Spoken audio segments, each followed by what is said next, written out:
So it's the start of another week. Hello there, good afternoon and welcome to The Pulse. We're coming to you live from our studios here in Accra. We're also in your digital terrestrial TV because we are free to air.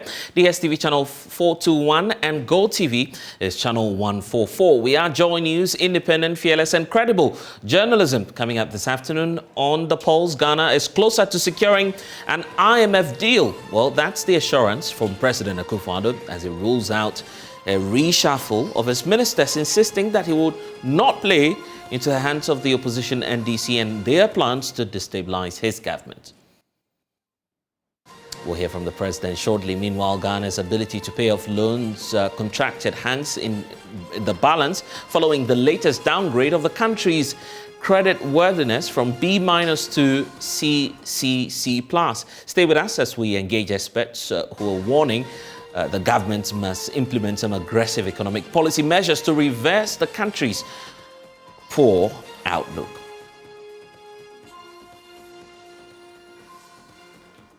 And already a lot of reactions are greeting that because the Ghana Union of Traders Association is raising some red flags about the depreciation of the cedi. We'll bring you some reactions on that here on The Pulse, and JoyNews investigations uncover how a politically connected individual is smuggling and joining that cartel in the central region and Volta regions as well, as they haul and resell premix fuel to fishermen at exorbitant prices. People are starting struggling. You are struggling to get yours, others are struggling. And you can hear a lot of words about governance and so. I mean, you can hear all these words coming. These are more coming up here on The Pulse. I am Blessed Sogah. Don't forget that The Pulse, as always, is brought to you by Global Communities Digni Lu, affordable, safe sanitation. This afternoon, remember that we're streaming live on YouTube and all of our social media handles is at JoyNews on TV. Thanks for choosing us.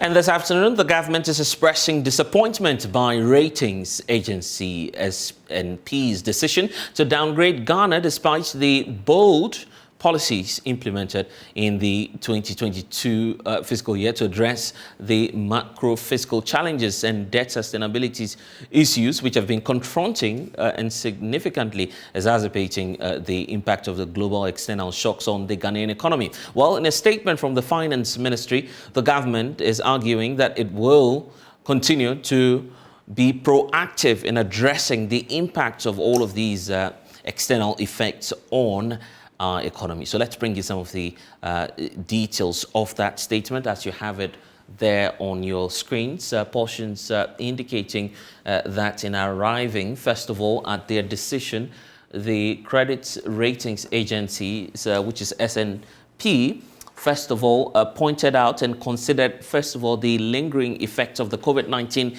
pandemic and the severe global shock of the Russian invasion of Ukraine on Ghana and the consequent fiscal and external imbalances. Then they go ahead to point B, which is the elevated gross financing needs in the face of the international capital market issues. The third point is about the limited commercial financing options and the credible steps taken by government to fast-track the fiscal consolidation and other measures which are being passed as part of the key revenue measures, which is being pointed out in the statement.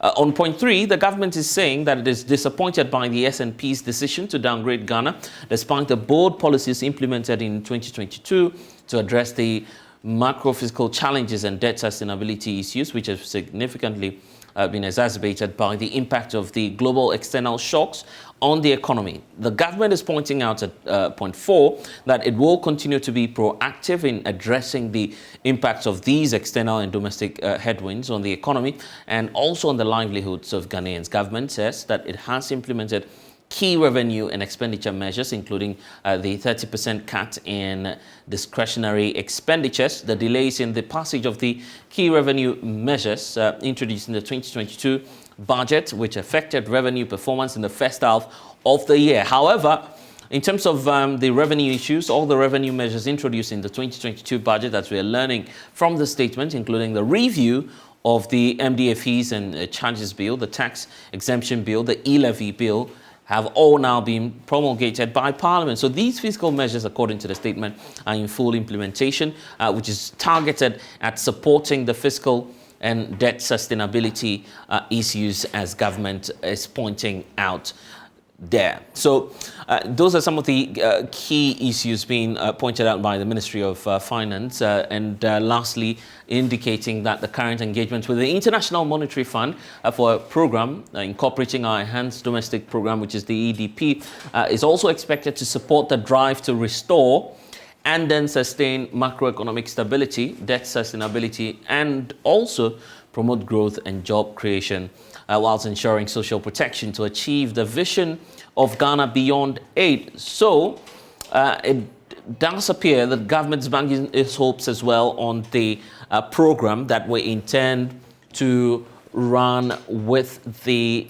IMF. So clearly, these are some of the policy measures that government is laying out. But we know that this is all happening at a time where we're having challenges as well with the Ghana cedi. It's all adding up and complicating matters. So let's bring you some background to this, a breakdown, first of all, in terms of where we find ourselves when it comes to our fiscal position, starting off with the performance of the Ghanaian cedi and why we're being downgraded by SNPs. Well, Isaac Kofi with our research desk joins us in studio for some analysis on this. So Isaac, take us away. Let's start off with the issue of the currency. It appears that it's not been a favorable time for us, but it's all, I guess, feeding into the decision as to why we are being downgraded. So if we're being downgraded, for the average viewer out there who may not understand in technical terms, take us away as to the implications for the Ghanaian economy. The current pressure actually on the Ghanaian cedi started off with this picture that you see on the touch screen somewhere in January and February, when the ratings agencies came to board, almost all of them downgrading our credit ratings back then in January. And this is the time that we are actually feeling the effects, because we began the year with one cedi is to 60, one cedi is $1 actually is to 6 cedis and some pesos. But currently we are doing one cedi is to $1 is to 8 cedis and 73 pesos per the market average that we see there. And so when this happened back then in January, it actually put some stress or some level of load on the Ghanaian cedis that we had then. It means that it went further to strike us out of the international fund market, which actually affected our international reserve. So back then, our international reserve was, we started off with somewhere 9 billion. Now we are doing close to $7 billion, which can only afford us 3 months of import cover. So in January 14, the first to come in the scene was Fitch. They downgraded us with a B+ with a negative outlook, followed by S&P. S&P actually in February did not downgrade Ghana. They actually affirmed what was previously the B- with a stable outlook, but we are seeing a different picture panning out today. And Moody's was the controversial one. They first downgraded us to CAAA1, or what we call CCC, with a stable outlook. Now, what does this simply mean? If you have a B+ or a B1 rating, it simply means that when you are B1, you high credit risk. Then it follows by a B, high credit, also high credit risk. But what any country would not want to venture in is a CCC. This means that you are very high credit risk. What does it mean? You are deeper in terms of the junk zone. It means your bonds are classified as junk. There's high interest on your bond. It means if you go to the international fund market to borrow, you'll be offered loans at a higher interest rate. Right. There's high risks of default. This simply means that those who are actually giving you the loan, they have assessed you and they are saying there's high probability that you may not be able to pay when the time is due. There's also limited access to the international fund market. It means that's what's happening out currently. We've been shut out of the international fund market. If you go there to borrow, we will borrow at high interest rates. And Kofi, I guess that's why government is pointing out to us at the very tail end of the statement that clearly the IMF program will be of significant help to government, and coupled with some of the other revenue measures, such as the e-levy, which we're seeing in that statement. How crucial will that be to all of the downgrades that we're being subjected to? Well, the downgrade is actually placing a lot of pressure on our international reserve.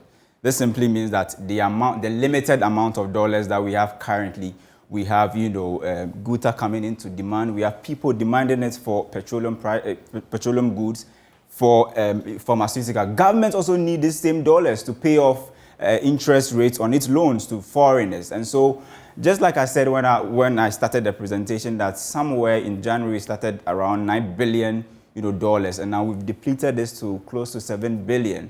And we are actually expecting close to $1 to $3 billion from the IMF.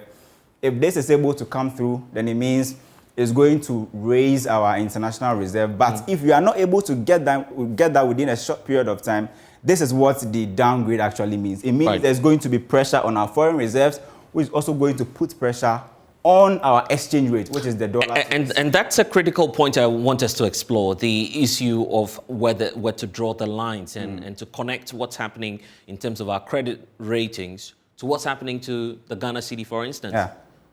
So, Blazer, this is the bread and butter story. So just like I said, when there's pressure on your foreign reserve, the amount of foreign currency you have with your central bank, which in this case is Bank of Ghana, there's pressure on goods like fuel prices. It may go up. And when fuel prices go up, there's pressure on also transport fares going up. And when transport fares are up, price of goods and services also go up. Then we also have prices of your kenkey and then your bread also going up. So in this instance, it's not good news for Ghana, because within a very short period of time, we'll start paying off loans. We'll start settling our loans in foreign currencies, in dollars actually.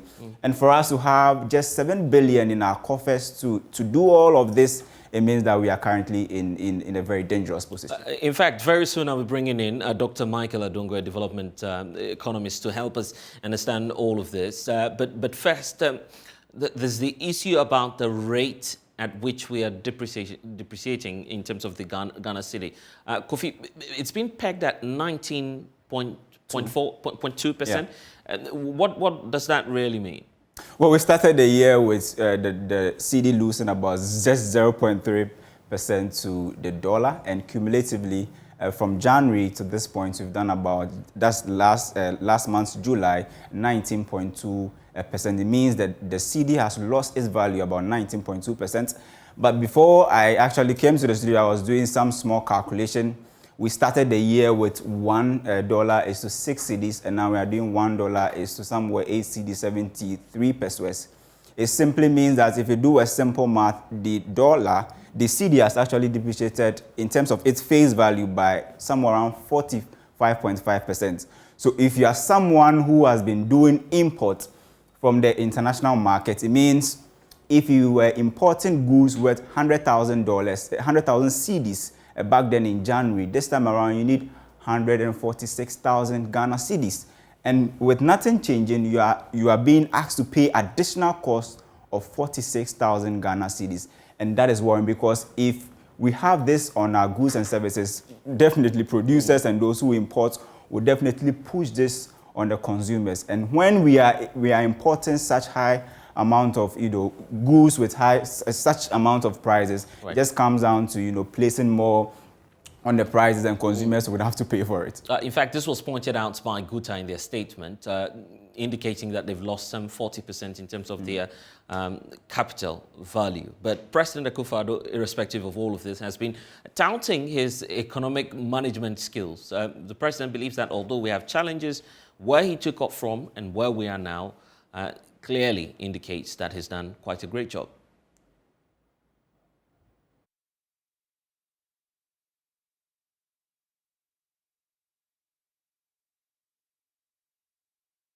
Of improving the standards of living of the Ghanaian people. That has to be the main concern. You're developing the economy. so that people can have a better standard of living. They can have access to more jobs, they can have access to more produce, they can have access to more goods and services, and generally improve their standard of living. So that is the main goal. Okay. And where we are today, Okay. cast your mind back. When I came into office, we were under an IMF program. Yeah. Yeah. It has been forgotten today. Yeah. When I came into office, we were under an IMF program, and in fact, we had to renegotiate with the IMF Yeah. the term of that program. And in Okay. the end, we were able to come to an end of the program in April 2019. Exactly. But so initially, all of these now famous interventions that were made by my government, school, free senior high school, with the Planting for food and jobs. Yeah. planting for food and jobs. All those initiatives were taken at the time of an IMF program, Okay. but they were fully launched at that period, and they have become a very successful feature Okay. of our governance. I anticipated that to continue, but we ran into some very difficult situations. Okay. The first 3.5, 4 years of my first term, Okay. on the average, the economy expanded at 7%, sometimes 8% GDP growth per year. Ghana was then depicted as having one of the fastest growing economies in the world. Okay. Fast forward to 2021, and the picture changed dramatically. Okay. And now our economy, even though it was still positively growing, unlike many other economies, have been severely affected by these exogenous factors, the COVID-19 Pandemic. Yeah. and then subsequently the war in Europe, Okay. which has had a dramatic impact on commodity prices, on fuel prices, on food prices. There are some people who refuse to recognize the truth of this, and they're saying that I am looking for an excuse Okay. as to what has happened to the economy. What excuse do I need? When we made the budget in 2021, November, Okay. not even a year ago, in November, we made the budget on the principle that we will be paying on the average $64 per barrel of crude. Okay. And the budget was constructed around this because, as you know, energy, and we are a net importer of, Yeah. of oil, of crude, would have such a major impact on how the economy works. So that calculation is fundamental to the sense of the budget. Okay. From January, February, when the war in Europe began, Okay. fuel prices, crude oil prices on the open market have been more than 100. Yeah. And it's being suggested that this significant, this considerable increase from 60 to 100 Yeah. would have no impact on our domestic situation. It's had a tremendous impact on our balance of payments. Okay. Instead of having to look for monies to pay for the crude oil at 64, the Bank of Ghana and the Ministry of Finance is having to look for money to pay for crude, which is over $100 a barrel, and it's been consistently up there since we came. Obviously, that has had a very major negative impact on how our economy is, and it is those developments, food prices, the prices of fertilizer, all of these that have gone through the roof. You are spectators. We're all not just spectators, but we are living these facts on the ground.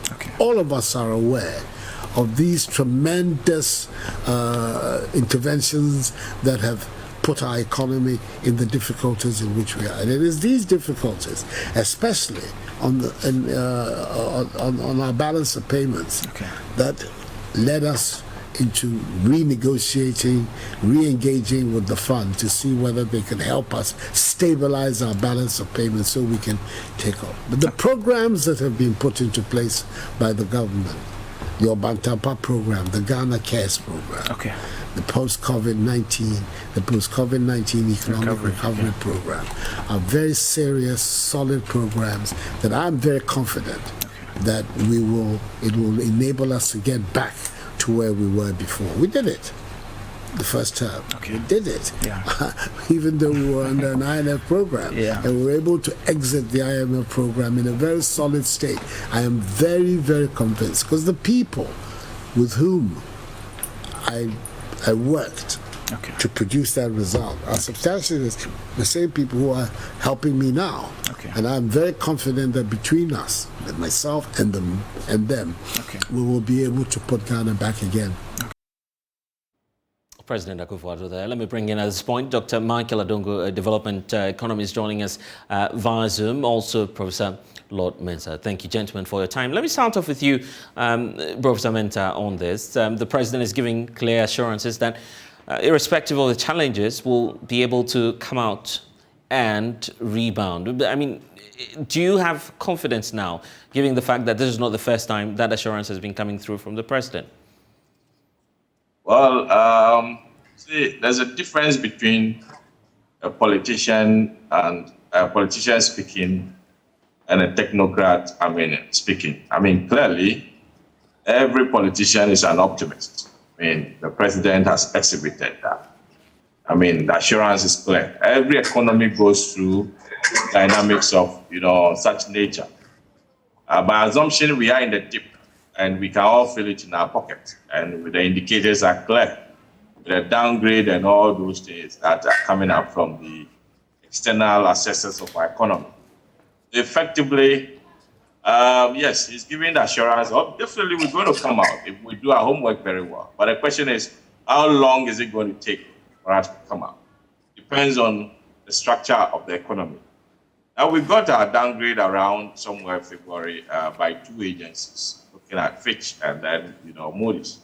S&P did not grade us at the time because the information they had at the time was a bit hazy, and then looking at the prospects of going to IMF and all that. So effectively, they did not come out with any grade. They ended up, coming this time round, and they downgraded us to, C, triple C, and a plus, for which, at the end of the day, they're telling us that our outlook is negative.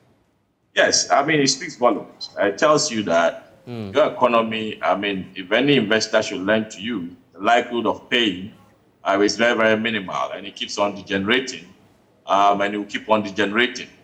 I can tell you for a fact that, yes, indeed, we are struggling, and it's an economy that before you give an assurance, you should have to accept that indeed we are in a deep, mess, and therefore measures that we're going to put in place. And if you look at the S&P downgrading and the information around it, clearly they indicate that the Russian war and then the COVID has come to exacerbate, our, economic problems. So that tells you that indeed we're in a trajectory which was not looking good. Probably it could have taken some time for us to get there, for which, certain administrations might not be in power by that time. They would have attributed it to. But then happenings, you don't control nature. We're talking about war and we're talking about COVID. The question is, what was our posture when we had a COVID as a country? Did we position ourselves as if, we are a country that our buffer can only last for three months, or or let's say 4.5 months to the maximum? We never. We were spending as if our minds were not there because we're getting into elections. We saw the freebies that were being given by the government, which was expecting that by September, for which September 2020, or by that time the economy had picked up. People were going about their businesses and all those. We're expecting the government to stop giving the freebie, but it ate into the elections. And all these accumulations were there to tell you that, look, at the end of the day, once we come out from the COVID, we're going to struggle. So effectively, it's a problem. And look at what is happening now. On the grounds, it tells you that our accessibility to the Eurobond market is a no-go zone area. And we've had a government that has used expenditure approach managing an economy, which the aggression in expenditure over the years, if you look at the budget, even including a budget deficit since we exited the IMF. We exited the IMF at a point where we're converging at around 6% of our GDP in terms of our budget deficit. But look at the following year when we exited the IMF. Quickly we jumped to 11%. And that gives you the signal that the 6% we were doing wasn't our natural state. It was a state that we were being pressed to keep our budget deficit. We understand that as a country like Ghana, which is a developing world, we yearn to grow. We yearn to spend and grow. But you see, when you are spending and the expenditure is not touching the nerves of the economy, you better, put back and then do your assessment, see which part of the economy that when you spend into, build up into revenue generation. Now, the problem that has, built up into this downgrade has to do with, one, our ability to generate a dollar to settle our debt, basically. And then also the possibility of interest rate going up, and then people, government borrowing from our own environment and squeezing the private sector. So the outlook, does not look good at all, from the analytical perspective. And that is why we had this downgrade. And I will not be surprised, because we are inching closer to, but we are just one step, far from defaulting. And so we're inching closer. And so let's see how things go. Because government is banking its hopes on the International Monetary Fund. Clear indications that, as we're getting from the president, that a deal may advance, and we're close to having a program by next week, as we're getting the indications from the president. So it's safe to say that we're safe, right? Oh, we're not there yet. We're not there yet, because this is not the first time being with IMF. We've been to IMF several times. The question is, do we normally take advantage during the IMF's presence to restructure the economy? See, we've had it, and we've had it, overdose. Let me put it that way. This is our 17th time going to IMF, and that seems to be an overdose. But then the objective or the object of going to IMF is to have a temporary relief, and then during the relief, you restructure your economy so that the economy becomes in such a way that it will be self-dependent, even if, IMF exits. But we've never taken advantage of that. And so we may go to IMF. It will give us a temporary relief, getting some stability in the city. But then in the end, let me tell you that it's just a temporary solution. You cannot rely on this external support to build your economy. I will pray that, whilst we find ourselves with IMF, even if it's a 3-year program they're going to give us, during this 3-year period, be it the current administration or the next administration, we have to make sure that we restructure the economy to make sure we become self-dependent in the long term. Prof, I'm grateful. At this point, I want to bring in Dr. Michael Adongo as well. You've been monitoring and, in fact, taking a look at the statement from the Finance Ministry. Clear indications and very unconventional words there. The ministry says it is not happy about the decision of SNP to downgrade us. They're disappointed. That's the word they use. Are you disappointed as well? I'm not disappointed. I think that the SNP is reflecting back to us our stewardship over the years. So the ministry ought to take this downgrade in good faith and then sit back and re-strategize. That's what they're supposed to do.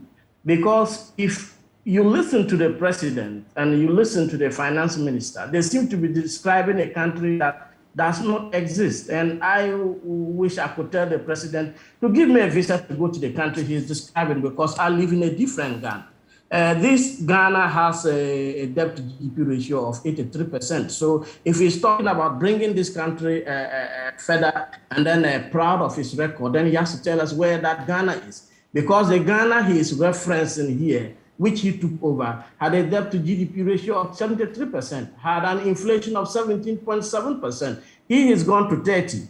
We were talking about coming into power and borrowing a whooping 250 billion Ghana cedis, and that is why we are where we are today. It is not because of COVID. It is not because of the war in Ukraine. And I've said Ghana is not an island. Ghana has neighbors. Ghana reflects similarities with a lot of countries, but they have been able to absorb these shocks, and they are on a more stable trajectory. So it is important for government to understand that the ratings we are receiving from body to body is a reflection of the weaknesses in our economy and the lack of clear vision in terms of strategies to respond to these challenges.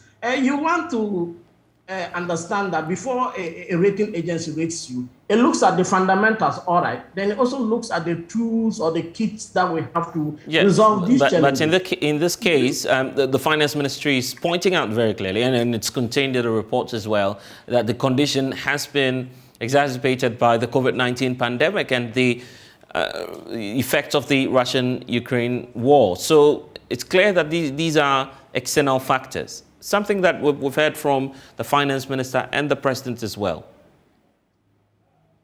Yes, and as Prof. Lord Mensah said, we were coming out of an IMF program. And actually, we didn't come out. This government rushed to end the program because it wanted to exhibit a certain level of fiscal recklessness, increasing expenditure without recourse to the economy. And that is why we are here today. It is the rush in ending the IMF program and not actually adhering to our objective of fiscal consolidation that led us here. Now, you need to understand that when the currency takes over the running of an economy and the Minister of Finance has been turned into a spectator, you don't expect the rating agencies to still rate you positively.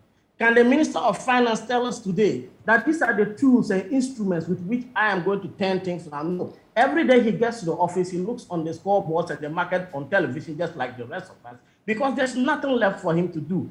I think we are now a Zimbabwe in West Africa. That is what we are now, and that is what the rating agencies are seeing. You're hyping issues here, isn't it? I am not. I'm just being realistic. You see, in the past, what happened was the central bank had no significant reserves. So it more or less was the leader in determining our exchange rate because the interbank rates were leading. Today, the black market is the key determinant of our exchange rate. And the reason why you've seen that precipitous collapse of the CD is because the black market is now the manager of this economy. And that is the truth. I left Ghana on the 30th for Tanzania. I was dealing with an exchange rate of 7.6% to the euro. When I was returning, it was 9. Today, in some places, dollar, you may have to go in excess of 9, almost 10 to get it. If you get to the Burkina Faso border, people used to run to US. If you give them Ghana cedi today, they are running away from it. You need to get dollar at the Burkina Faso border with the Ghana in order to get safer, CFA. That is how low we have fallen. That is the graph of the issues we are dealing with here. Right. So I don't think that the minister is talking about the same Ghana here. So where do we go from here? In terms of your projections, are you looking at a further downgrade for Ghana, or once the IMF program comes through, we'll be, back to where we belong? Yes, I don't know if you can recollect when we were talking about the mid-year budget review. I did say that if the rating agencies had foresight or had a glimpse of the mid-year budget review before their rating, they would have downgraded us further. And my words have come true. There is no hope in the economy. The Ministry of Finance and the government is not giving confidence to the various actors in the economy. So they are panicking, and each day they are going to bed with a certain amount of investment in Ghana. They are sleeping with one eye open, hoping that they can wake up the next morning and the value of their investment has not gone down by 20 or 30%. We are talking about almost 50% of face value depreciation of the cedi in 1 week. That is total collapse. That is an apocalyptic situation, and you don't have to sit down and tell us that things are getting better. Yes, if you are a customer speaker and you are talking on faith, yes, we want to believe you. But the minister is supposed to manage the economy as an economist and not as a faith preacher. So I think that He's trying to get those who don't understand the economy to sleep. All right. That is okay.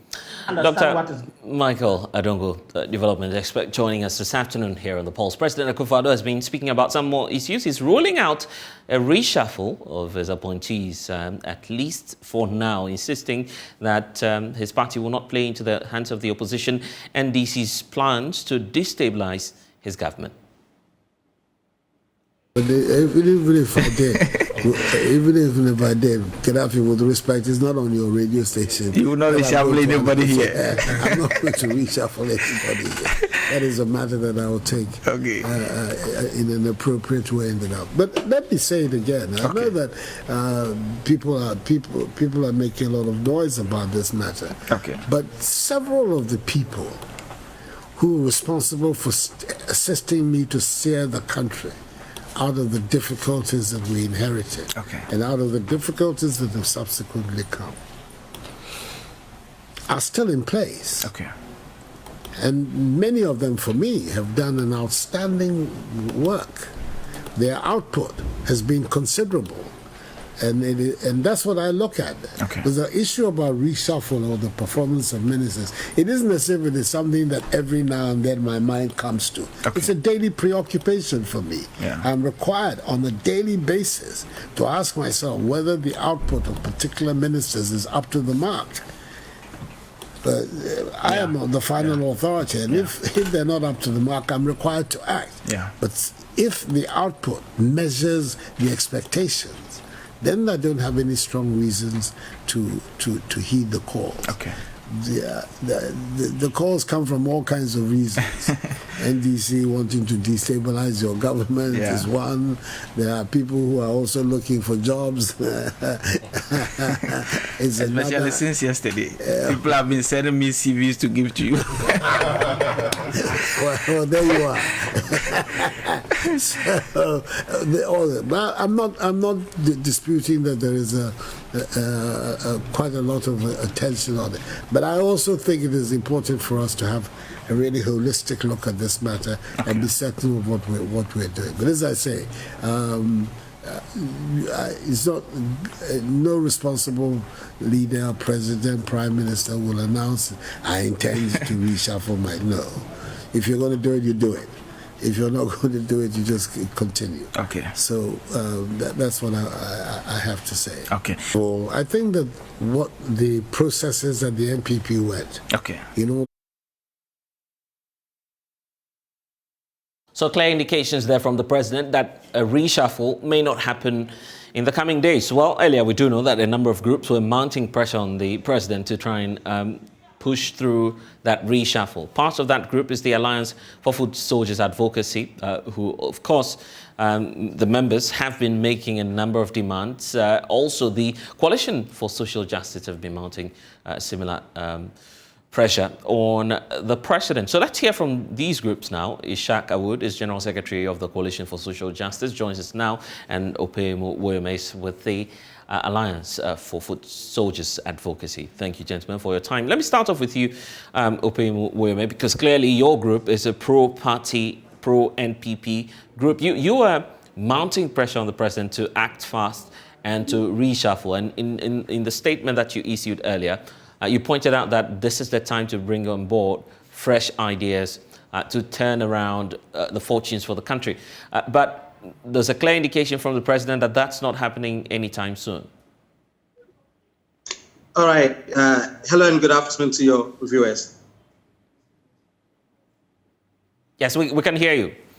Yes, I must say the news or reactions from the president actually came as a disappointment to we, the members of Alliance of Foot Soldiers Advocacy, especially considering some remarks that was made suggesting even that we were people demanding for reshuffle were members of the opposition National Democratic Congress. So it actually came to us as a direct response to our presser held on the 29th July, and we felt very disappointed in the comments. Why were you mounting this pressure? For the president, this is just about job for the boys. And I mean, all party members who are mounting such a pressure are simply looking for jobs, and he would not necessarily work in such a manner? That's why I said it's quite unfortunate. The reasons why we called for the reshuffle was, first of all, not to destabilize our government, the MPP government or the Nana administration. No, far from that. But it was to give hope to our teaming party supporters and foot soldiers who feel there should be a sort of shake-up and awakening call within the party structure to give hope to the party people. We are also not only looking for jobs, no. Instead, we were urging or seeking for equity and equal opportunities for the numerous party supporters. We believe that there's not only a few who did the campaign or work for the party to be in government. And we as a party has always consistently pride ourselves to have the men. So if indeed we have the men and we feel certain things are not going as we feel they should be, then we feel that some should exit for others to come and also give in what they can offer.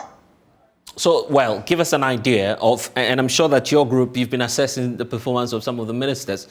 Which one is paramount? I mean, which of the areas would you want to see change?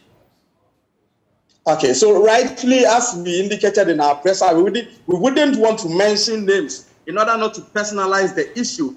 But we made reference to, for example, some few individuals who have, for example, shown interest in or expressed their presidential ambitions openly. And we wonder why such people should continue to occupy positions within this government, especially at this crisis period. We feel that they should exit the seat so that they can focus on their ambitions for people who are ready to serve the government and the people of Ghana to come on board. That is what we believe in. And especially now the party is running a campaign based on breaking the age. We believe that breaking the age shouldn't be just a mantra or not a rhetoric, but we should put actions to work. And if we are to do that, what other means can we achieve this? But giving hope to the people. The people feel our government there's a lot that we can do. And reshuffling the appointees is just one of the single things that the people are urging for. It is not just about AFA. It is about the party. And we believe or wish that the president, His Excellency, our president, Nana Akufo-Addo, would listen to the voice of the grassroots. Right. I'll come to you shortly to find out what the way forward will be now that there's a clear indication from the president. Just hold on for me, Opemo. But let me also bring in Ishak Wood, who's the General Secretary for the Coalition for Social Justice. Ishak, it's clear now that the president would not listen. And in fact, he goes ahead to point out some parties, including the NDC, to say, well, it's part of the reasons why I would not do my reshuffle, because the NDC has a grand agenda to destabilize my government. So if the president says that, he's justified in retaining his ministers, not so? Well, Bless, I think that it's an act of mediocrity for the president to ask to narrow this particular concern to partisanship.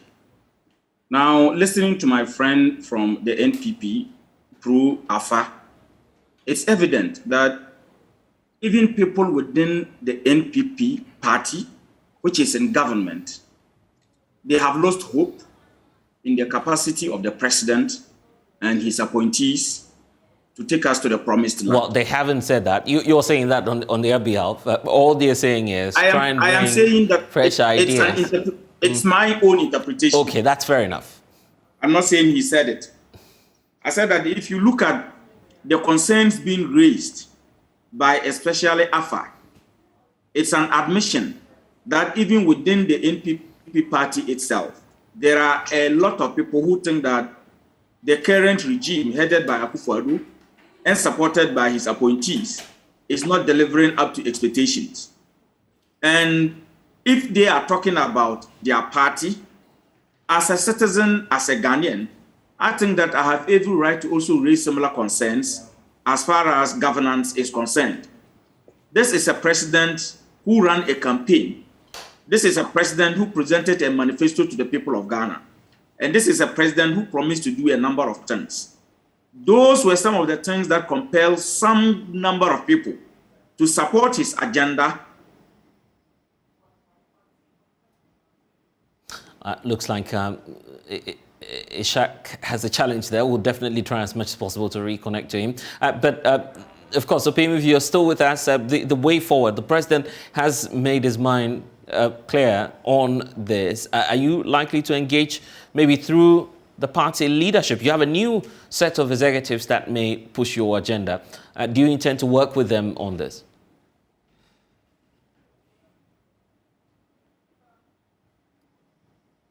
Plans on visiting the newly elected executives or officials of the party at the national and at all levels of our party structure, and reshuffling and the plight or welfare of the party members obviously will take a center stage in the discussions that we'll be having with them. So, of course, we are not dropping the issue of reshuffle here. We do have maximum respect for the opinions and decision of His Excellency the President, but we as party members also believe that a reshuffle would help energize the party's grassroots towards or in preparation towards the upcoming election. So, of course, that is, we are not dropping the issue here. Whatever opportunity or platform that we have to also make inputs into decision making of governance or the party, we will of course table the issue of reshuffle to them. But once again, how popular is the demand for a reshuffle, even within the ranks of the New Patriotic Party? The belief is you're simply doing this for the obvious political interest. That can obviously not be the case, especially when, if you even sample the backgrounds of the leadership of AFA. Myself, for example, I'm a constituency executive member. So you can ask yourself, which other interest would I be pushing or seeking to protect aside that of the party, the overall interest of the party? There are no other underlying interest or backstage interest. Our interest is to see the party grow. Our interest is to see the government regain the image and the hope that Ghanaians vested into us. And that is all that we are doing. There is no other ulterior motive except to see our government, just as the president has always tweeted on several platforms, that his greatest legacy that he wants to leave to the party is to hand over the power to another NPP person or NPP president. And these are part of the things that we think, we as members of AFA think we can do to make that materialize. But right now, we're in times of crisis. Changing or perhaps bringing new persons in may then definitely come at a cost to the states, don't you think so?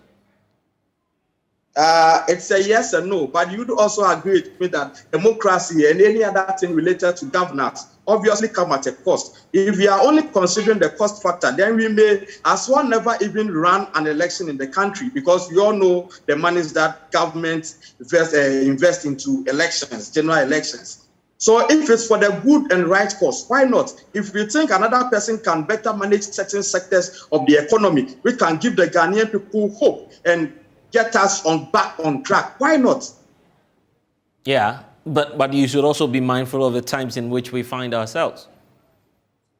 That is true, but let me make reference to the president's ending comment or statement, and let me quote here. He said, I'm not disputing that there is quite a lot of attention there, but I also think there is the need for us to have a holistic matter. It means the president himself admits that it's not just AFA, it's not just any other opposition party, but a lot, as he himself quoted. It means a lot of people feel there are certain positions or there should be reshuffle, and that is all that we are adding our voice to. Opemi, to what extent do you intend to go in pushing through that demand for a reshuffle? As far as we can reach, but not to challenge the president, because we said that we do respect his decisions, but whatever platform, whatever avenue, whatever audience that is granted us, and at any decision table that we find ourselves, we will at all times insist and table this plea of ours till the president takes a decision. And the very final one, the belief is you've, wasted so much time as a political party. You've lost it, isn't it? Just wait for the next elections. If you make it through, you may be successful at getting new ministers, but if you don't, it's a clear indication that you've lost the popularity that you have with Ghanaians. No. I actually think even lot of noise, lot of anxiety, anger going on in the public sphere. It's just that the people see the NPP in a different light. They do not see us as equal to the NDC. They believe the NPP is their only hope. They just feel that we can do better than what we are doing now. And that is why we are adding our voice to this subject. The opposition NDC, which is our main contender, is obviously never an option as far as governance of this country of ours is concerned. So we believe that if we put our things right, if there's reshuffle, if we're able to energize our grassroots, if we're able to give back the lost hope and the growing despondency among party members, if we're able to resolve some of these issues and bridge the gap between the grassroots and the government, then Ghanaians would regain the trust in us, and then we are likely to break the eight. And that is why we are making this call. Anyway, let's see how far that will go. I'm grateful, Paymo, Secretary, spokesperson actually for the Alliance for Foot Soldiers Advocacy, a pro-NPP group. It's Ishak back on with us. Let's see if we can wrap up with you, Ishak, on the points there. Well, Bless, I think that it's within the president's right to appoint whoever he deems fit to appoint.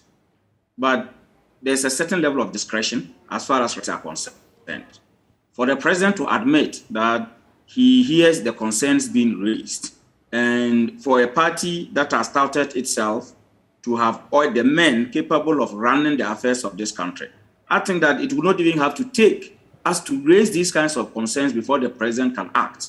I think that by this assertion, the president appears to be exhibiting that dead good syndrome that surfaces within the Ghanaian political space and the Yen-Tiobia syndrome, because if you look at what is happening, for instance, is the president happy with the performance of the Greater Accra Regional Minister or not? This is a minister that has come in as a regional minister, and we have seen the massive transformation in terms of activities within the metropolitan area in Accra. He has ensured that a lot of places hitherto that appeared to be slums, that appeared to be obstructing movement, that appeared to be the reasons for which we witnessed floods and all of that, have been cleared. And when you move in Accra, you know that there is authority vested in somebody who has gone ahead to act. So if our president were to compare the performance of the Greater Accra Regional Minister today to the ministers that have come in the past, he should know, and he would have known, that it is important that sometimes you let people change positions. Yeah, but constitutionally speaking, by law, the president cannot be forced to do the changes. That is why I admitted that in my opening remarks. I admitted to that. By Article 78 of the Constitution, nobody can force the president. It's within the right of the president to appoint whoever he wants to appoint and to reshuffle whoever he wants to reshuffle. But we are saying that power given to the president is not for him to exercise for his own interest. He is president on behalf of the good people of Ghana. And so when the call is loud, when there's a clarion call for some action of a sort to be taken, I think that the president should turn a listening ear. The president should let us know that he's a listening president and act appropriately. But he's equating all of these calls. He's equating all of these calls to the plan by the opposition to destabilize his government. So it's a legitimate fear on the part of the president. That is why I told you that it's a mark of mediocrity. I am not sure that the gentleman who just spoke, Opem Woyomi, who you described as spokesperson for the Alliance for Foot Soldiers Advocacy within the NPP as a party, it is not a pro-NDC group. It is a pro-NPP and a pro-government group. Are they also wishing for the downfall of the party, or there are people within the party who are financing or probably urging them to engage in what they are engaged in? So the president should spare us that aspect of partisanship. It is not any partisan interest that people are pursuing. People genuinely feel that this country is being run down. We are gradually driving into a ditch, and it is important that we take steps which include a possible reshuffle that will bring in new ideas, people with fresh ideas, so that we could see the next phase of the Akufo-Addo government. Anyway, the president has made up his mind. Let's see if he'll do any changes now. Ishaq Aoud is the secretary for the Coalition of Social Justice, joining us now.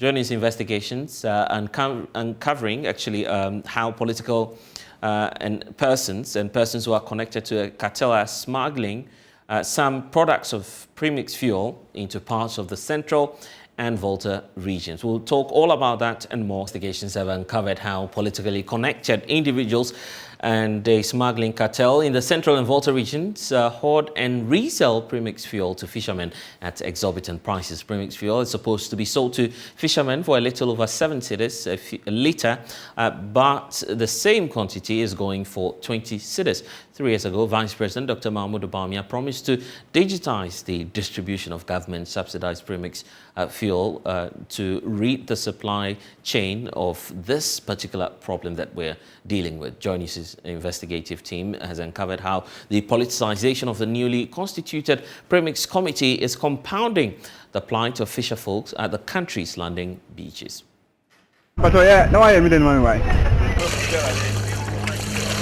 In 2019, JoyNews investigated the underhand dealings of a cartel hoarding and trading premixed fuel at exorbitant prices. The investigations further revealed how the operations of the cartel also created an artificial shortage of the commodity at the landing beaches along the coast of Ghana.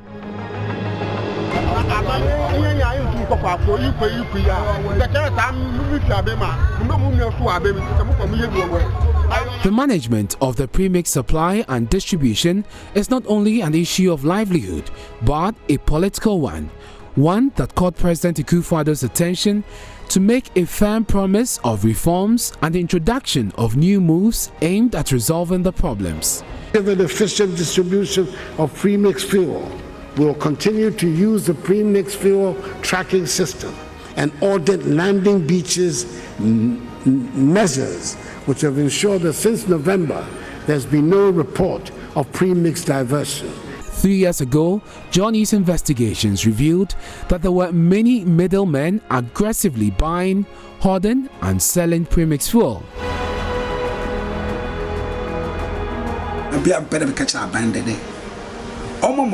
Because you won't go far or landing beach no do my one a big cry about electricity. I mean, big or child or classroom teacher no what now but two premise no do no not to my hand.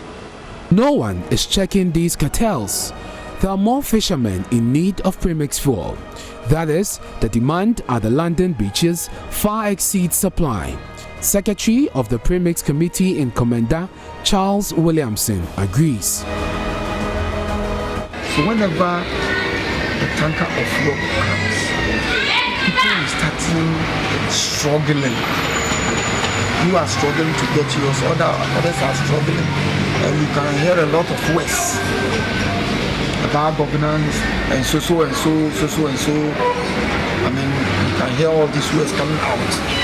Why? Because the fuel is not coming enough for the fisheries. The canoes are more than the fuel that we receive. Vice President Dr. Mahmoud Bawumia 3 years ago promised to digitize the distribution of premix. Under this arrangement, no individual could buy premix without showing an ID card identifying him as a fisherman. This has only been piloted in the Greater Accra region. Today, the story is no different. At the Central, Western and Volta regions, unbridled hoarding by the cartel and politicization of the premixed fuel distribution goes on unabated. It's even worse with a nationwide shortage of premixed fuel.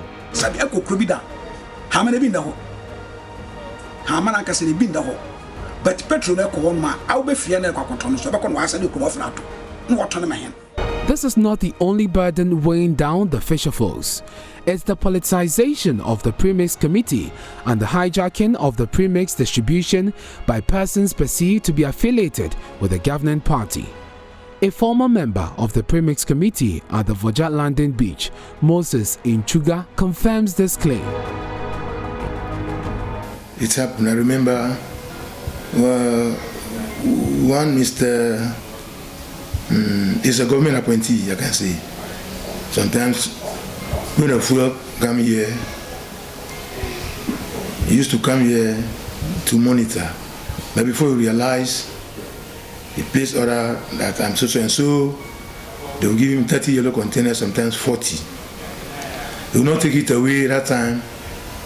He will keep it with someone in the community. After the one we receive finish, he will start selling his. The administrator of the National Premix Secretariat, Nana Asare, says laws frown on the politicization of the Premix Committee. He says the Secretariat will probe into the claims. There are laws governing these landing beaches. You can sell for 2 terms and renewable just 1 term only. These are basic laws that have been passed by Parliament. Nobody has the right to circumvent what is written in white and black. But contrary to this claim, Kweku Wisdom, a member of the current Premix Committee in Voja, says he was appointed to the committee based on his affiliation with the governing New Patriotic Party. He has been a lotto forecaster for the past 3 decades. I'm the time I'm holding, I've been fishing with my uncle. Oh, okay. But now you don't fish? No, I'm not going because of my health. Okay. I have to talk them the way they will manage and they will receiving the premise, because we are the old member for MPP, but how we are not getting anything from them. That's why this MNC put me there. Okay. Ghana's fishing industry is on the brink. Depleting fish stock as a result of illegal fishing is killing the sector. This has implications for food security and the livelihoods of thousands of fishermen. The situation with the management of the premix fuel worsens the problem. However, the promises made 3 years ago have not fully materialized. The middlemen have taken over the distribution of premix fuel. Only time will tell whether the digitization of distribution of premix fuel will solve this difficult problem. And obviously that report was found by our investigative desk. So let's try and broaden the conversation here on the show. Acting President of the Ghana National Canoe Fishermen Council, Nana Jojo Solomon, is joining us via Zoom now. Thank you so much for your time. We also have Victor Kekeli Jokuto, a fisherman from Southern Volta Marine, precisely within the Keta municipality. So let's start off with you, Jojo, on this. As an association, how worried are you about the diversion of premix fuel and this whole issue of the cartel developing within your ranks? Thank you. Yes, if I should answer you straight away, it's a big problem. It's very worrisome, and unfortunately, this trend has been militating against the industry, not today, not yesterday. It's been going on for quite a long time. And I remember I had the opportunity to be at the Jubilee House during President Mahama's time. And I think I drew his attention to the fact that in the Western and the Central regions, there's a cartel that has hijacked the premix fuel, and fishermen whose sole preserve is the premix fuel are buying it on the black, and it's becoming a problem. Unfortunately, it was not resolved, and it has become a tradition now. And like you are rightly saying, I was watching your film, and yes, it is people who are connected. Yeah, but the issue about the solution, if this has been a perennial problem, I guess finding some solution to it will be very much desired. How do we solve the problem? The only game changer, I believe, will be the digitalization of the product, where every canoe will have a card to be able to access the premix fuel. Otherwise, in the name of protocol, people who are outside industry are those who are the recipients of the product as I speak now. Yes. The vice president some time ago was talking about, bringing in technology to check the situation. Will this be crucial at this point, knowing that it's becoming a problem for you, your association? Like I said, that will be the game changer. Because people come in the name of protocol. The fuel will come, they will sell protocols about 3/4 or half of the assigned product before they look at the fishermen. So when 10 to 15 canoes are served, the product is finished. Then they will have to revert and buy from those protocol guys who assess them. Right. And Jokoto, for you are a fisherman yourself, so you kind of have an understanding as to what's happening. Share your experiences with us, and how best do you feel that those in authority can deal with this issue? Yeah, thank you. With my experience on what is happening,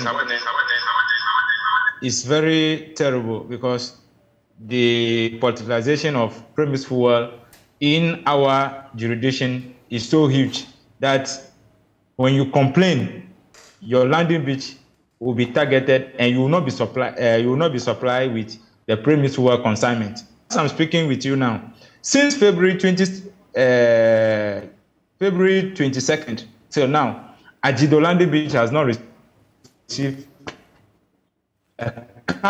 even a cup of premise fuel because of some of these things. It appears we're having some challenges. When we want to face the we're having some challenges hearing you, Jokoto. If you could just make that point again for us.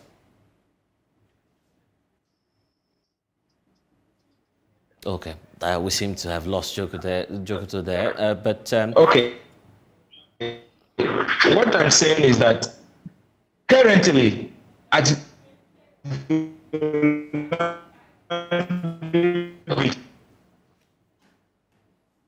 this line doesn't seem to be favoring us. We'll definitely get back to this subject matter, which we're definitely monitoring here at JoyNews for you. But for now, two children of a couple who died in mysterious circumstances at Macro are receiving therapeutic treatment from psychologists who have pleaded with the public to give them time to recuperate. Now, clinical psychologists have diagnosed the youngsters, aged 11 and 13, to be exhibiting some marked symptoms of post-traumatic stress disorder. The boys are expected to provide some information to the police regarding the cause of the parents' death. There's more in this report. Members of the Psychological Association of Ghana have spent days providing psychosocial support to the traumatized children who were locked up with the decomposing bodies of their parents in the family's apartment. The two boys were rescued by the Abuakwa police in an unconscious state. Police say the two boys could provide vital details to help in solving the mystery behind their parents' death. An 8-member team from the Psychological Association of Ghana and another from the police have since been complementing efforts of the medical team at the Abuakwa Polyclinic. They have been providing psychotherapy care to the boys as well as their extended families. Dr. Mensa Manye is the medical superintendent of the Abuakwa Polyclinic. Ghana Psychological Association, having responded promptly, I am very, very grateful. I will finish my trust in the Lord by next week. All the work now is theirs. So I can't even quantify. It's limitless. And I'm grateful for their prompt response to this call. But the psychologists say the boys have a long way to recovery as they suffer from post-traumatic stress disorder. Daniel Fojo is a clinical psychologist and leader of the team. Anybody that goes through this normally would have marked symptoms of post-traumatic stress disorder. It is basically marked by a prolonged apprehension of a very threatening event that an individual might have gone through. And it actually goes on to even affect their physical well-being. And so for them, they are showing some of these things We've assessed them. We've seen some symptoms of PTSD, but like I said, it has to be gradual. It has to take time. We have to go slow as possible, and by so doing, I think we can get them back on their feet. The death of Mr. and Mrs. Jackson, a well-to-do couple believed to have died in their locked apartment for several weeks, has left many Ghanaians asking the cause of their death. Many had hoped the recovery of the couple's children could help give some clues to police on the death. But Mr. Fojo wants Ghanaians to give the children some space to recover. Our work kind of is putting the family in a state where they can collaborate with the police in helping the police uncover what has happened. And because of that, it is very difficult if the public is in such an apprehension to know exactly what happened. I think we should give the police that space to operate and do their investigations and come up with exactly what happened. For our part, we want to secure the psychological well-being of everybody that is involved. But the police would have to uncover exactly what happened and what might have caused it. I would say to the public that all of us need to be patient enough to wait for the police to put everything together. Meanwhile, an autopsy on the bodies of the deceased is expected this week. From Kumasi for Joy News, Ohime Ntewia reporting. And back in the studios here, the Ghana Union of Traders Association, GUTA, is still raising some concerns about the economy and the effects of the depreciation of the Ghana cedi on their businesses. Fortunately, we've been joined in studio now by the president of the association, Dr. Joseph Obeng. Thank you so much, sir, for your time. And it appears that ever since yesterday, when we got that statement, a lot of reactions have greeted the demands that you put out. But how about government itself? Is government reaching out to you so far to say, well, we see some of your concerns and we'll address them? Yeah, our interaction with government have been very cordial, but sometimes some of these issues is very dicey and very difficult, the approach that they want to adopt. And so when it's hitting you hard, then you go past the negotiations and all the input they give to government and come to the press and tell your story so that the trading community will know that we are also doing a bit, as well as the general public knowing. And then when we all put the pressure on government, they then will do what is expected. And in fact, we've never seen GUTA come out in such a way, which then suggests that there's something really hurting businesses in this country. What's that? Yeah, all the indicators that make business flow are all being affected negatively. Let's talk about inflation. Inflation is at its worst, somewhere almost 30%. What does that mean? It means that the purchasing power of the consumer is so limited, that the purchasing power has so reduced, and that it affects our turnover. Means that the ability of the consumer to have purchased a lot more goods is curtailed. Now he cannot pay he cannot buy a lot more goods. What it means is that we are unable to sell our goods and go and service our debts and also service our suppliers. So sometimes people think that when prices go up, we take advantage. No. Right. It is so negative for us, it is so detrimental to us that if care is not taken, you run into bankruptcy. Because all that we do with our customers. So the ability to patronize our goods is what we seek for them. And so this the SM rate that is going up is not business as usual. That somebody will tell you that, okay, why don't you simply pass it on to the final consumer? The final consumer is overstretched. You cannot take it any longer, neither can we also take it, and our businesses are at stake. And so what we have to do is to find a solution, think outside the box, and find a pragmatic solution to put this situation. But government says we're in a crisis. That's how they describe the situation. So it goes without saying that you may not get the desired policy measures that you want immediately. Are you aware of this as a group?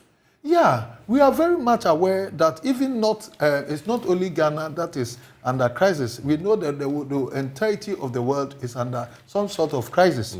But you see, when there's a crisis situation, it also the opportunity, it brings out the best of leadership.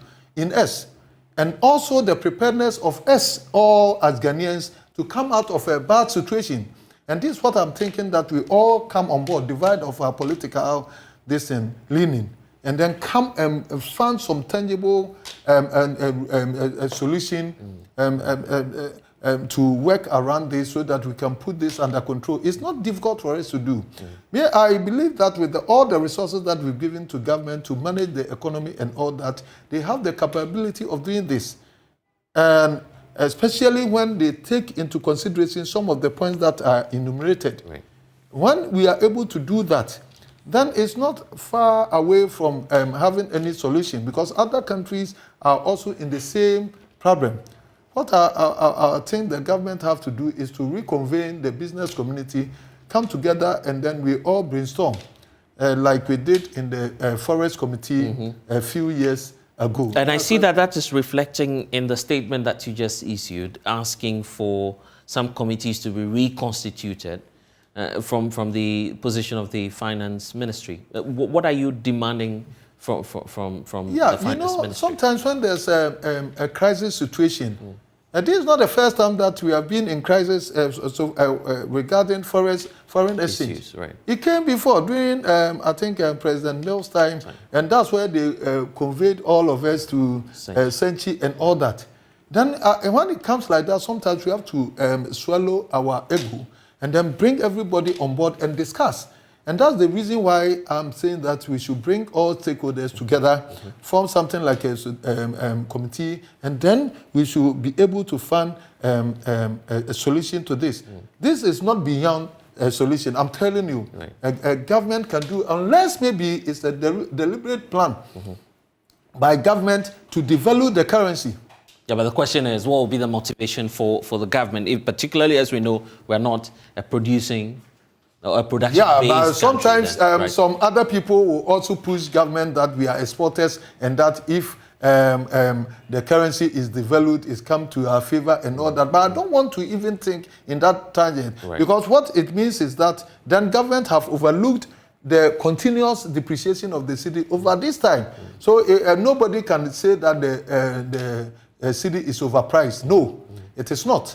And everybody is in the know. But that's also the more reason why I'm saying that government also have the ability, unless maybe government do not know why the solution that is bringing to bear is not working. And that's why we brought those line of items. You know, we've been getting a balance of payment surplus since 2019. Right. And constantly, our export have overshadowed that of import. Means that the currency should have been stabilized or strengthened other than what is we see now. So why is it that where you have balance of trade surplus, your city is so weak? Then it has excess demand of the gains that we made. It's so much. That's why I say that we have to use regulations, and especially investment laws and all that, because the juiciest part of our economy has gone to the foreigners. And that's a big claim that you're making. That is it not out of ill will or motive for which you claim that, well, part of our economy are in the hands of foreigners? Because the belief is it's not only Ghanaians that will develop the nation. You've heard that? Yeah, it's very true. But it's not only Ghanaians that will develop a country. But when you are seeking the foreigners, you do not give it all to them, especially the juiciest area. So you give them part, and you also take part. That's what I'm talking about. What we are giving out to them, we are giving it whole. And then what we have, the juiciest part of the economy, the extractive, the oil, the banking. Now banking, let's see the input of the Ghanaian. The indigenous bank and all that are almost gone, except about 2 banks. And all of them also repatriate their gains. Yeah, but the question is, why not build the capacity just to handle that yourselves as Ghanaians? Is it the case that, because I'm not sure government is preventing any of you from venturing into these aspects? They are not reinventing the wheels. Right. In Nigeria, they made their investment law that those juiciest areas is tied up to the locals, and that you can never have it all. So the locals were having even a bigger stake, about 51. So if we do that, then gradually they will also pull us along to also understudy and then overtake them. Or deliberate effort of government itself. It's not that government do not do business. No, the juiciest areas like oil and all that, government should be able to have an equity share of about 30 to 40%. Deliberate effort to invest. And that's why we take loans. If we have taken some of the loans and then diverted and invested in these juiciest areas like communication and all that, it means that we are going to retain same investment that we've done. If we invested 40%, would have made retention of these gains 40%. It would have been retained here in the country. Then I'm also saying that when we talk about the foreign direct investment and all that, there are a whole lot of abuses. We are over-pampering those areas, because most times we say that we have foreign direct investment of about so much, maybe 4 billion. Does it reflect what it doesn't correspond with the actual investment that we see, because 4 billion is so a whooping amount. I wish we could go on with this discussion. In fact, you're talking with so much passion, and we get the sense that some of your members are even asking you to hit the streets because of this.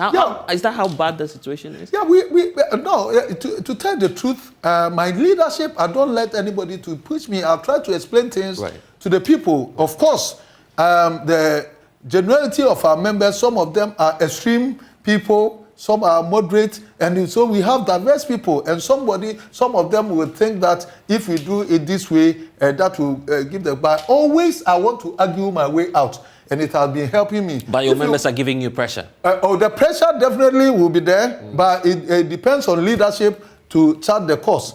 And I want to make it such that, because now we are not in normal times. The IMF thing, the problem of the world and all that. If you seek something from government, you do not go threatening government. That will not be fair also for government. And so it's not that I will yield in for any demonstration or threatening and all that, but we argue and bring the cogent solutions so that we all come out as a nation. We'll see what government will do about this, but that's the president of the Ghana Union of Traders Association, Dr. Joseph Obeng. Now, one person is battling for his life after a near electrocution as he attempted stealing live electric cables of the electricity company of Ghana. We have more in this report. It is an existential threat, I would say.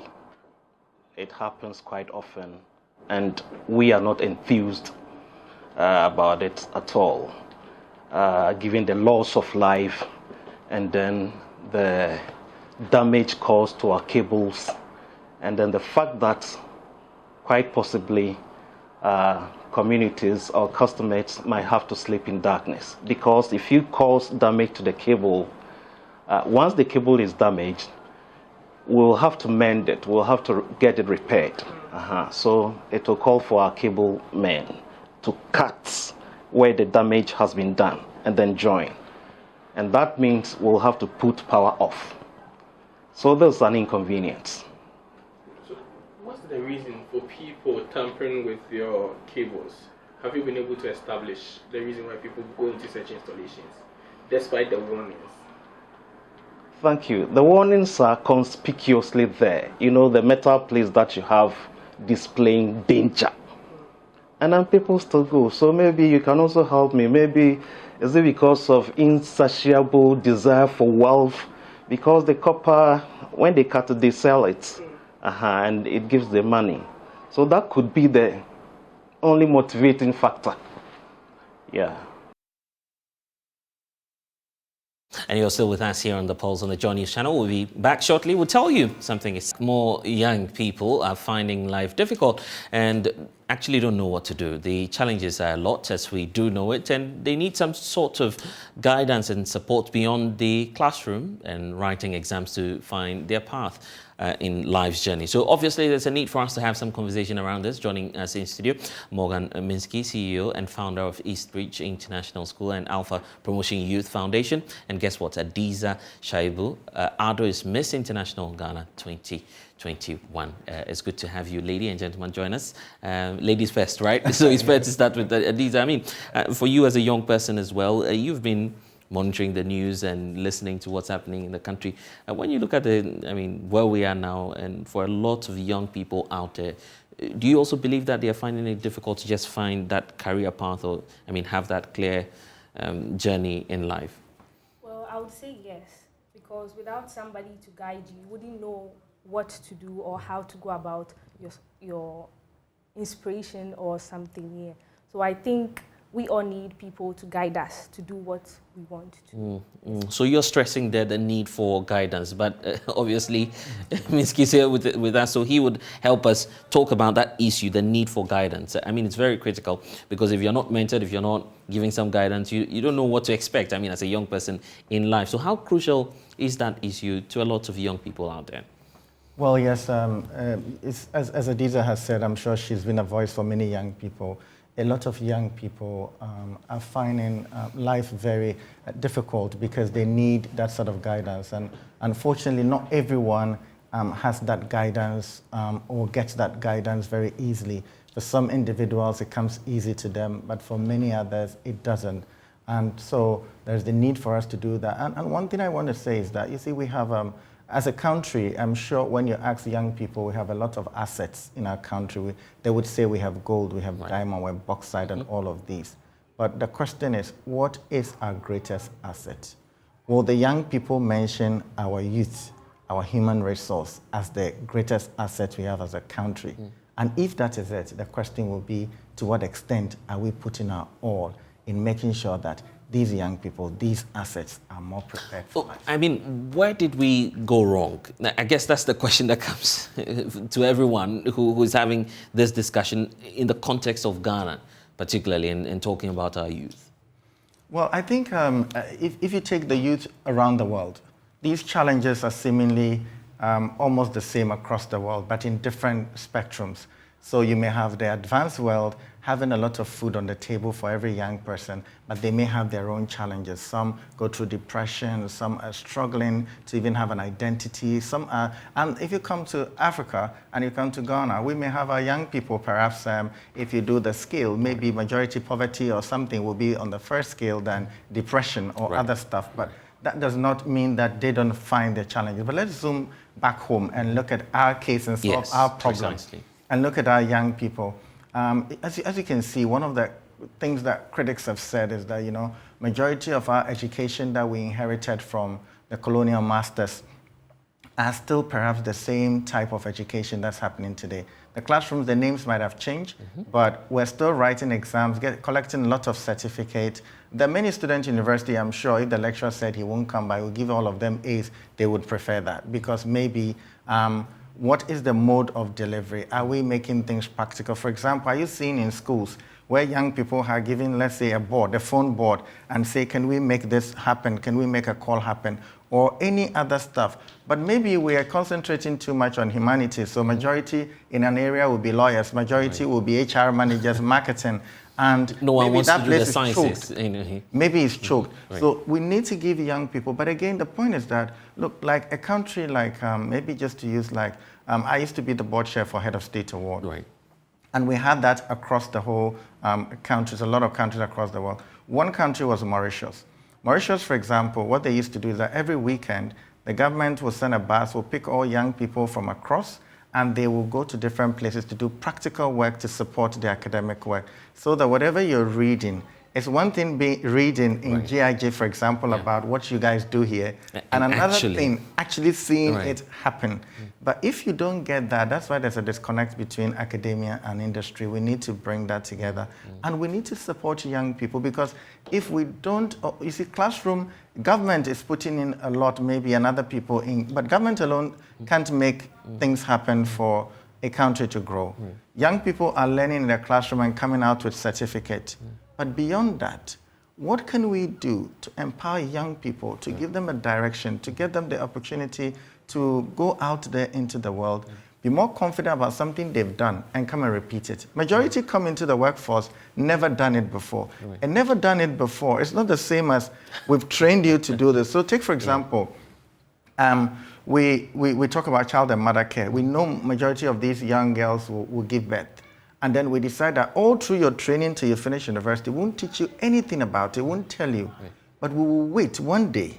If you decide to give birth, that's where you will start to go and learn how childbirth is. But in some parts of the world, the certain age of your life, you would have to go through this because it will happen to consciously learn something like that. So how consciously have we put young people into something to say, come out and do it? We'll talk about the opportunities available, but one thing I also believe in is peer review and at least just trying to guide each other at that young level. And I believe that's where Adiza comes through. You are Miss International 2021. So how are you using, for instance, your role to empower more young persons out there just to aspire to greater heights? Okay, so after I was crowned, I embarked on a couple of projects where I made health insurance card for deprived children in my community.